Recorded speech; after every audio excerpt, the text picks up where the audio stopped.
साथियों नमस्कार, मैं अनिल तिवारी आपका आधुनिक भारत की इस सीरीज में हार्दिक स्वागत करता हूं।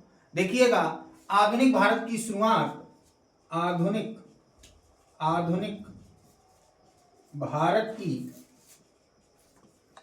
शुरुआत शुरुआत आमतौर पर औरंगजेब की मौत के बाद होती है। औरंगजेब की मौत के बाद होती है। मौत के बाद होती है। तो कब से होती है? मौत के बाद होती है। किसकी मौत के बाद? औरंगजेब की मौत के बाद। बुरहानुद्दीन नाम के संत के पास खुलदाबाद औरंगाबाद में इनका कब्र या मकबरा बना हुआ है औरंगजेब का। इनकी पत्नी के पास ही, बीवी के मकबरे के पास ही या उसकी परिसर में ही इनका मकबरा बना हुआ है। देखिएगा, मुगल में हम सबसे पहले बात करते हैं उत्तरवर्ती मुगल। उत्तरवर्ती मुगल की बात करें तो सबसे पहले जो शासक या कहें पतन क्यों हो रहा है मुगल का? पतन क्यों हो रहा है? पतन क्यों हो रहा है? किसका पतन क्यों हो रहा है? तो याद रखना, मुगलों का पतन क्यों हो रहा है। तो उत्तरवर्ती मुगल कैसे थे? अयोग्य उत्तराधिकारी थे। अयोग्य उत्तराधिकारी थे। उत्तराधिकारी थे। कैसे थे? अयोग्य उत्तराधिकारी थे। प्रशासनिक शिथिलता थी इनमें। प्रशासनिक शिथिलता थी। क्या थी? प्रशासनिक शिथिलता थी। प्रशासनिक रूप से कमजोर थे और ये ज्यादातर सुरा और सुंदरी पर ध्यान देने वाले शासक थे। मतलब विलासिता, सुंदरी पर ध्यान देते थे। इसका मतलब है ये विलासिता में अपना जीवन व्यतीत करते थे। काहे में? विलासिता में अपना जीवन जीते थे। विलासिता में जीवन जीते थे। कौन विलासिता में अपना जीवन जीते थे? उत्तरवर्ती मुगल। अयोग्य उत्तराधिकारी थे। प्रशासनिक शिथिलता थी। ज्यादातर सुरा और सुंदरी पर ध्यान दिया जाता था। विलासिता में जीवन जीते थे। इस कारण मुगलों का पतन होना उत्तरवर्ती मुगल काल से शुरू हो जाता है 1707 से। तो उत्तरवर्ती मुगल जो है वो 1707 से लेकर कब तक? 1857 तक का शासन है। कब से कब तक का शासन है? 1707 से लेकर 1857 तक इनका शासन माना जाता है उत्तरवर्ती मुगलों का। अत्यधिक सुरा और सुंदरी पर ध्यान देते थे। प्रशासन पर इनका कोई भी ध्यान नहीं था।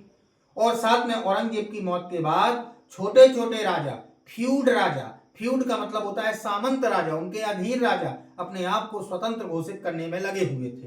तो इसीलिए कहते थे केंद्रीय सत्ता क्या हो गई? कमजोर हो गई। केंद्रीय सत्ता का कमजोर होना। और इसका प्रमाण क्या है कि केंद्रीय सत्ता कमजोर थी? क्यों? क्योंकि 18वीं सदी के नए स्वतंत्र राज्यों का निर्माण हुआ। क्यों? क्योंकि 18वीं सदी के नए स्वतंत्र राज्यों का निर्माण हुआ। नए स्वतंत्र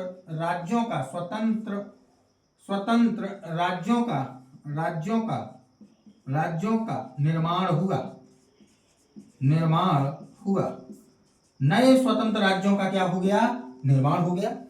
देखा जैसे आपने बंगाल, हैदराबाद, मैसूर, कर्नाटक, केरल, रोहेलखंड, बुंदेलखंड का क्षेत्र, भरतपुर के जार, ये सभी क्या हो गए? अपने आप को इन्होंने केंद्रीय सत्ता से अलग थलग कर लिया। क्योंकि केंद्र में कोई ताकतवर राजा नहीं है। और ताकतवर राजा क्यों नहीं है? उसके कारण है अयोग्य उत्तराधिकारी, प्रशासनिक शिथिलता, ज्यादातर सुरा और सुंदरी पर ध्यान देना, विलासतापूर्ण जीवन जीना। इसलिए केंद्रीय सत्ता का कमजोर होना। और क्यों कमजोर होना? क्योंकि 18वीं सदी के नए स्वतंत्रता या स्वतंत्र राज्यों का निर्माण हुआ। ये औरंगजेब के 5 पुत्र हुए। उन 5 पुत्रों की कहानियों को सुनकर हम आगे चीजों को बढ़ाएंगे। ठीक है, तो देखिएगा आगे हम बढ़ते हैं। इतनी चीजें आपकी क्लियर, स्क्रीनशॉट ले रहे हो तो ले, हम तो कहेंगे अच्छे से लेक्चर भर सुन ले, आपका भला हो जाएगा। चलिए आगे चलते हैं। देखिएगा, अब सीधा हम उत्तरवर्ती मुगल बादशाहों पर प्रवेश करना है, उन्हीं में चलना है। उनने क्या क्या शासन में अपना स्थान बनाया और किस प्रकार मुगलों का क्या हो गया, पतन हो गया। चलिएगा देखें, सबसे पहले औरंगजेब के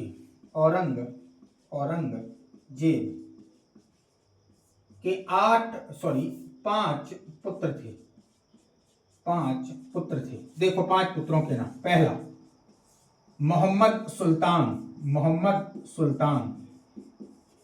दूसरा अकबर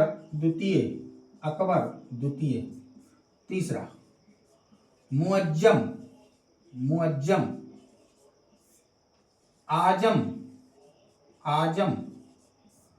कामबख्श, ये 5। देखिएगा, मोहम्मद सुल्तान जो है इसे जेल में डाला जहां इसका देहांत हुआ।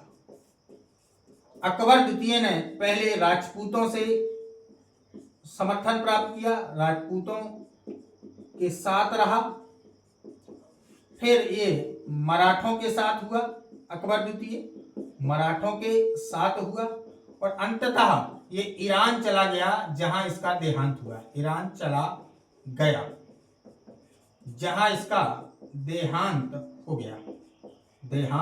हुआ। लेकिन इसके बीवी और बच्चे राजपूतों के पास रहे।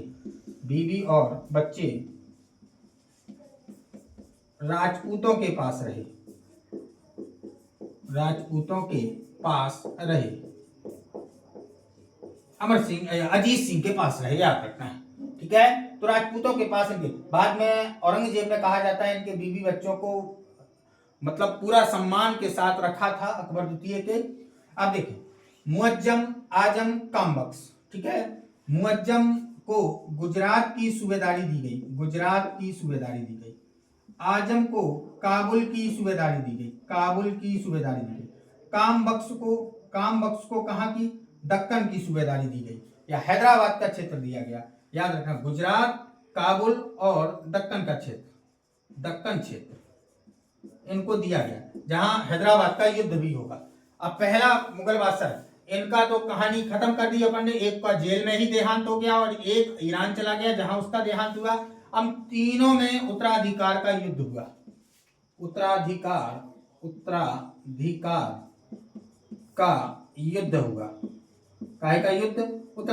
का युद्ध हुआ औरंगजेब के बाद, जिसमें अंततः कौन जीता, मुअज्जम जीता। याद रखना है, कौन जीता, मुअज्जम।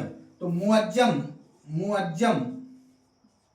मुअज्जम के साथ, किसके साथ, मुअज्जम के साथ किन किन का युद्ध होता है देखेगा। तो एक तरफ है मुअज्जम वर्षिप, याद रखना, मुअज्जम वर्षिप किसके बीच युद्ध हो रहा, आजम के बीच। इसमें मुअज्जम ने जीत प्राप्त की और इस युद्ध का नाम है जाजऊ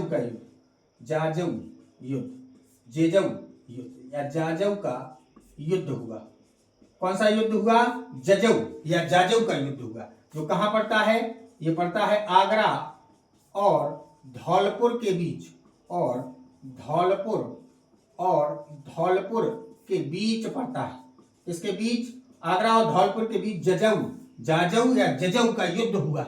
इस युद्ध में आजम पराजित हुआ और इसका चैप्टर खत्म होता है। मुअज्जम इसको जीत प्राप्त कर लेता और ये समय है 1708 या 7 और 8 का, 1707 और 8 का समय है। अब देखें 1709 में, कब, 1709 में, याद रखना है कब, 1709 में, ये बहादुर शाह प्रथम की बात हो रही है। 1709 में कौन सा युद्ध हुआ, हैदराबाद का युद्ध हुआ। काहे का युद्ध हुआ, हैदराबाद का युद्ध हुआ। और इस युद्ध में याद रखना है कामबख्श पराजित हो गया। कामबख्श क्या हो गया, पराजित हुआ। और इस प्रकार दिल्ली की गद्दी पर पहला उत्तरवर्ती मुगल शासक गद्दी पर बैठता है, जिसका नाम है बहादुर शाह प्रथम मुअज्जम। ठीक है, तो याद रखना मुअज्जम। अब इनके बारे में हम जान लेते हैं थोड़ी, इतनी बातें आपकी क्लियर हो गई होगी। ठीक है। जाजव के युद्ध में मुअज्जम ने आजम को हराया। हैदराबाद के युद्ध में कामबख्श को पराजित किया मुअज्जम ने। इस प्रकार दिल्ली की सत्ता पर औरंगजेब की मौत के बाद कौन गद्दी पर बैठता है? बहादुर शाह प्रथम, जिसका नाम मुअज्जम है। चले अब हम आगे बढ़ते हैं, देखते रहना इन चीजों को। बहुत शानदार चैप्टर होने वाला है उत्तरवर्ती मुगल, ठीक है। और यही ये आधुनिक भारत की शुरुआत है, ठीक। ज्यादा खींचातानी भी नहीं करना है कि इसका जन्म कब हुआ, इससे अपन को क्या लेना देना है, ठीक। इस चीज को याद रखना है। फिर तो एक ही मुगल बादशाह को पढ़ने में 10 दिन लग जाएंगे, तो क्या मतलब का है और क्या काम का है ऐसी पढ़ाई लिखाई करना। चलिए चलिए आगे चलते हैं। देखिएगा, तो अब चीजों को हम आगे बढ़ाते हैं। आगे बढ़ाने के क्रम में अगर देखिएगा तो शासक बनता है कौन? बहादुर शाह प्रथम। इसका मूल नाम है, मूल नाम है, लेकिन इसे कहते क्या है? मतलब ये उपाधि है उसकी, सॉरी उपाधि है। और मूल नाम क्या है? मुअज्जम। मुअज्जम। इसे एक और नाम से जानते हैं, शाह आलम प्रथम। शाह आलम प्रथम। एक शाह आलम द्वितीय भी होगा जिसे अली गौहर कहते हैं। शाह आलम प्रथम है। जजव के युद्ध में किसको हराया? जजव के युद्ध में इसने आजम को हराया। हैदराबाद के युद्ध में कामबख्श को पराजित किया। दिल्ली की सत्ता या मुगल सत्ता को अपने हाथ में लिया। और इसने मेल मिलाप की नीति का अनुसरण किया। मेल मिलाप की नीति का अनुसरण किया। मतलब ये युद्ध की नीति को त्याग रहा है। औरंगजेब के विरोध में ये मेल मिलाप की नीति का शरण ले रहा है। मेल मिलाप, मित्रतापूर्ण नीति चला रहा है। इसी प्रकार आमेर के राजा जयसिंह, आमेर के राजा जयसिंह से मित्रतापूर्ण संबंध है इसके। साथ में अजीत सिंह राजपूत राजा है, अजीत सिंह से भी मित्रतापूर्ण संबंध है। अजीत सिंह से भी इसके संबंध, क्योंकि इन सब ने एक गुट बना लिया था। एक है अमर सिंह, मारवाड़ राजा अमर सिंह। इन सब ने क्या बना लिया था? एक गुट बना लिया था। और इस गुट को उसने मेल मिलाप की नीति के द्वारा समाप्त कर दिया। ना युद्ध लड़ा बल्कि इनको अधिकार दे दिए। तो साथ में बहादुर शाह प्रथम के समय, किसके समय? बहादुर शाह प्रथम के समय मराठों को इसने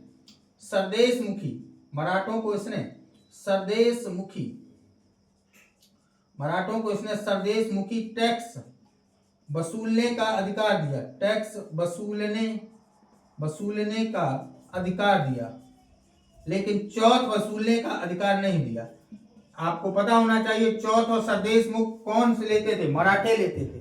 सरदेशमुख 1/10 होता था और चौथ 1/4 होता था टोटल इनकम का, ठीक है। इसने एक ढील दी और इसने कहा कि मराठे क्या सरदेशमुख वसूल सकते हैं लेकिन चौथ नहीं, लेकिन हमारी अनुमति के बाद ही वसूलेंगे, फ्री नहीं है, स्वतंत्र नहीं। इस बात को आपको याद रखना। कहा जाता है बहादुर शाह प्रथम जिसका नाम मुअज्जम है, बहादुर शाह प्रथम जिसका नाम मुअज्जम है, इस मुअज्जम नाम के शासक की अगर हम बात करें, बहादुर शाह प्रथम मुअज्जम की अगर हम बात करते हैं तो कहा जाता है ये इसे शाहे बेखबर कहते हैं। शाहे बेखबर के नाम से जानते हैं।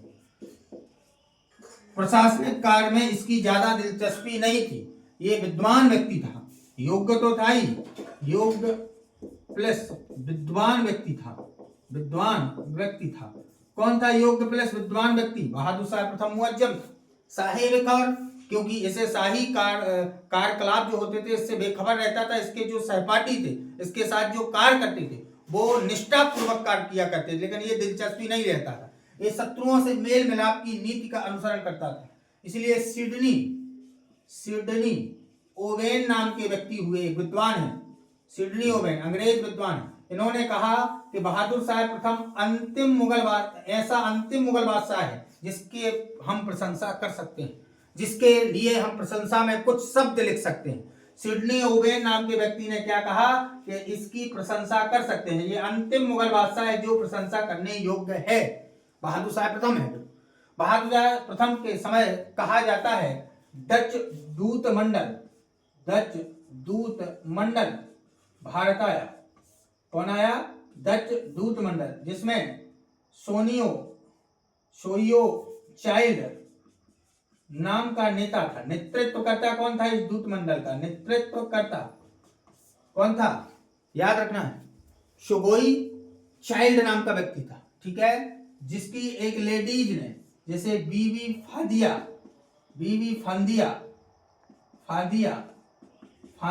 नाम दिया गया। जिलियाना बोलते हैं उसे, क्या बोलते हैं? जिलियाना ने मध्यस्थता की थी, जो एक पुर्तगाल थी।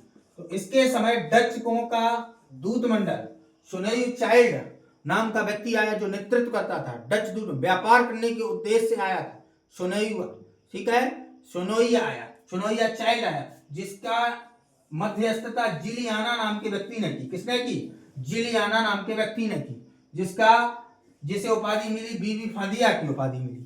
याद रखना, ये इसके समय आया था।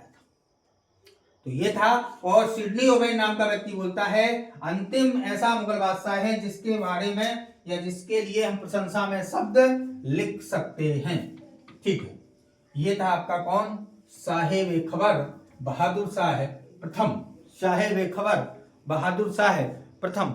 साहेब खबर बहादुर शाह प्रथम। कर दो। चलिए देखते हैं, आगे बढ़ते हैं। बहादुर शाह प्रथम हो चुका है। अगला मुगल बादशाह उत्तरवर्ती में कौन है? जहांदार शाह। जहांदार शाह रहा 1712 से लेकर 1713 तक। लगभग 1 वर्ष तक इसने शासन किया। लगभग 1 वर्ष तक शासन किया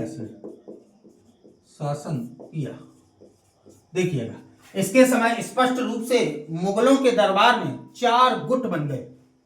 मुगलों के दरबार में कितने गुट? 4 गुट बन गए, याद रखना। तो इसके समय 4 गुट बन गए। कौन कौन से 4 गुट बन गए? देखें, ईरानी गुट, तुरानी गुट,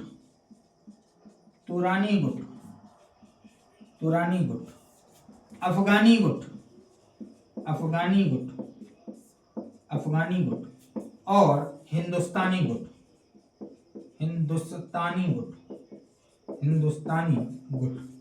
ये 4 गुट बनाए, और ये चारों गुटों को कहते हैं, ये मध्यकालीन भारत के किंग मेकर है। ईरानी गुट का मतलब होता है शिया मुसलिम, जिसमें चिनकिलिच खां महत्वपूर्ण था। जुल्फिकार खां महत्वपूर्ण था। ईरानी गुट में शिया मुस्लिम, जुल्फिकार खां प्रमुख व्यक्ति था, इसका नेता था। तुरानी गुट सुन्नी मुसलमानों को कहते हैं, सुन्नी मुस्लिम के गुट को तुरानी गुट कहते हैं।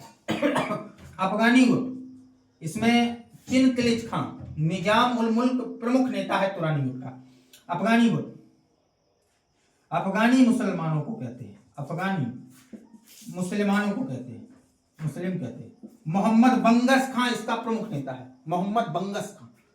हिंदुस्तानी गुट, ये हिंदुस्तानी मुसलमानों का गुट था, हिंदुस्तानी मुस्लिम, और इसका प्रमुख नेता है सैयद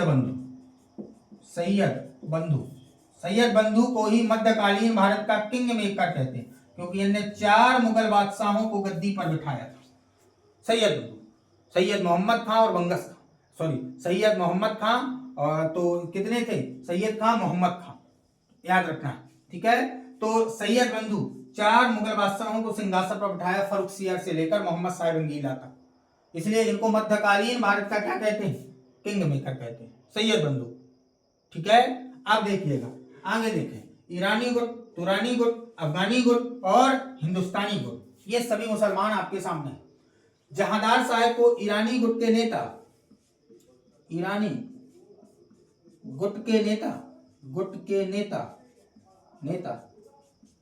जुल्फिकार खां ने सिंहासन पर बिठाया। किसको? जहांदार साहब। इसके समय कहा जाता है गुरु गोविंद सिंह का देहांत हो चुका है। कब हो चुका है? बहादुर शाह प्रथम के समय। तो बंदा बहादुर से सिखों का अगला नेता हुआ बंदा बहादुर। बंदा बहादुर से लगातार इसका संघर्ष हुआ, लगातार इसका संघर्ष हुआ। इसने क्या किया, इसने राजा जयसिंह को मिर्जा सवाई जयसिंह की उपाधि दी। मिर्जा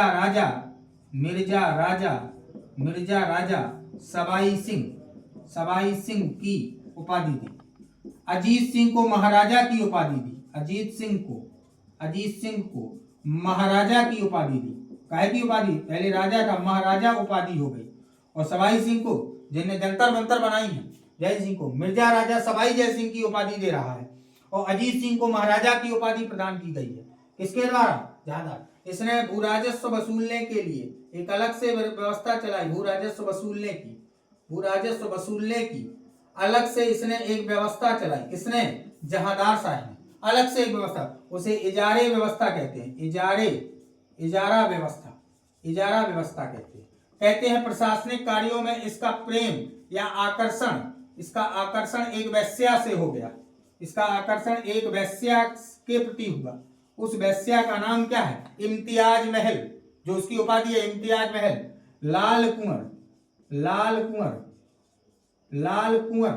नाम की वेश्या से अट्रैक्शन किसका था, या आकर्षण जहादार साहब का। और लाल कुंवर नाम की इम्तियाज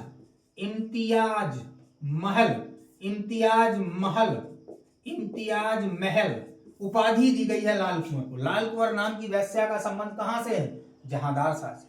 जहादार साहब को इसके शारीरिक विशेषता और प्रशासनिक कार्यों में रुचि के कारण इसे लंपट मूर्ख कहते हैं। क्या कहते हैं, लंपट मूर्ख कहते हैं। और इसे चौथ और सदेशमुख वसूलने का अधिकार हुआ। चौथ और सदेशमुख वसूलने का अधिकार किया। और इसने जजिया कर को कुछ रेस्ट्रिक्शन के साथ, जजिया कर कुछ प्रतिबंधों के साथ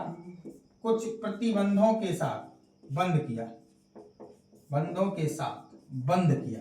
बाकी अभी जो बंद होगा वो आगे होता है बंद। मोहम्मद शाह रंगीला के समय ये पूर्णतः बंद हो जाता है। इस बात को याद रखना। जहादार साहब के समय एक वेश्या का नाम आता है लाल कुंवर नाम की वेश्या, और लाल कुंवर का ही एक उपाधि है इम्तियाज महल की उपाधि है।